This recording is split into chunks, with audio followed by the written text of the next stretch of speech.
السلام علیکم ورحمۃ اللہ وبرکاتہ۔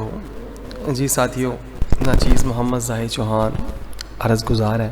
ساتھیوں، ہمارا معاشرہ جس تیزی کے ساتھ بربادی کی طرف جا رہا ہے، میرے خیال سے ہم اب چاہ کر بھی اس کو بربادی سے اب نہیں بچا سکتے، جس کی بنیادی وجہ یہ ہے کہ ایک چھوٹی سی مثال دیتا ہوں۔ جیسا کہ میری عمر اب 40 سے اوپر ہے، تو وہ تمام افراد جو 40 سے اوپر ہیں میری طرح، وہ یقیناً اس حقیقت کو جان چکے ہیں، جانتے ہیں کہ اسکول کا ماحول، کالج کا ماحول اور یونیورسٹی کا ماحول کیسا ہے، کیونکہ 40 سال کی عمر میں یقیناً یونیورسٹی سے ہم لوگ فارغ ہو کر کے اپنی پریکٹیکل لائف میں قدم رکھ چکے ہوتے ہیں۔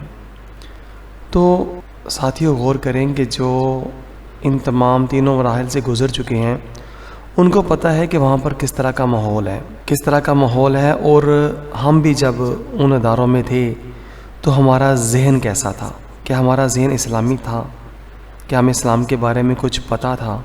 کچھ بھی پتہ نہیں تھا۔ ہماری ترجیحات کیا تھیں، ہم کیسا سوچتے تھے، کیسی ہماری فکر تھی، اور کیا ہم کرنا چاہتے تھے۔ میرے خیال سے اگر ہم گریبان میں جھانکیں تو بہت آسانی کے ساتھ جواب مل جائے گا۔ تو ساتھیوں، عرض یہ کرنا تھی کہ جب ہم لوگ اس عمر کے حصے میں تھے تو ہماری جس طرح کی ترجیحات تھیں کہ ہم لڑکیوں سے بات کریں، دوستی ہو، سیر سپاٹا ہو، ہم لوگ ہل اسٹیشنز پہ جائیں اور خوب مطلب ہلا گلا، ناچ گانا، یہ وہ سارا کچھ، اس طرح کی سوچ تھی۔ میرے خیال سے یار، اگر میں بات غلط ہوں تو نیچے کمنٹ باکس میں ضرور بتائیے گا، ہے نا؟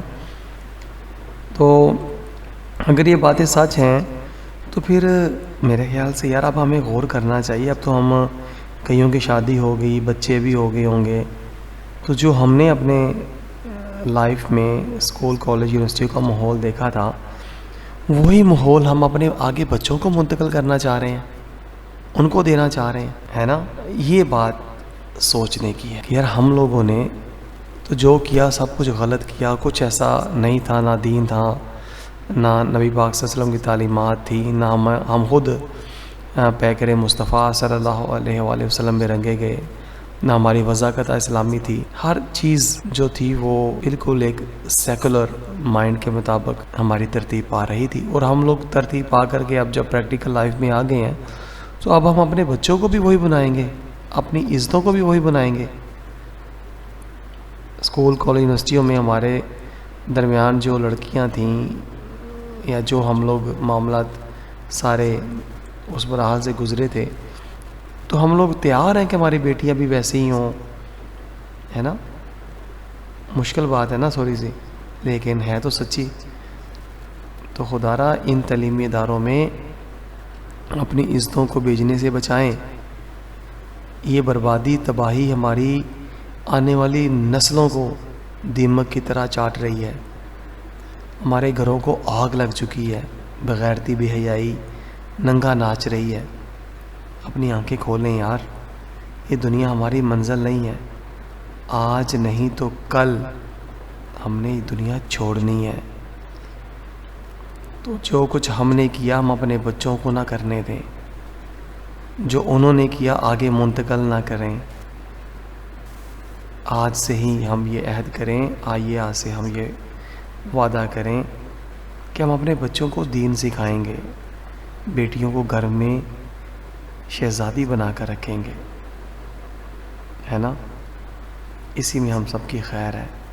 جب ہم کافروں کی تعلیم نہیں لیں گے تو ان کے نظام بھی نہیں چلیں گے، ان کا سسٹم بھی نہیں چلے گا، کیونکہ جتنے بھی فرنگی نظام چل رہے ہیں یہ اسی تعلیم کی پداش سے چل رہے ہیں، اسی تعلیم کی وجہ سے، اسی کے سبب چل رہے ہیں۔ تو اگر ہم پیارے نبی پاک صلی اللہ علیہ وآلہ وسلم کا سچے دل سے کلمہ پڑھتے ہیں تو اپنا احتساب خود کریں، انشاءاللہ تعالی خیر ہوگی۔ السلام علیکم ورحمۃ اللہ وبرکاتہ۔ مولایا صلی وسلم دائما ابدا علی حبیبک خیر الخلق کل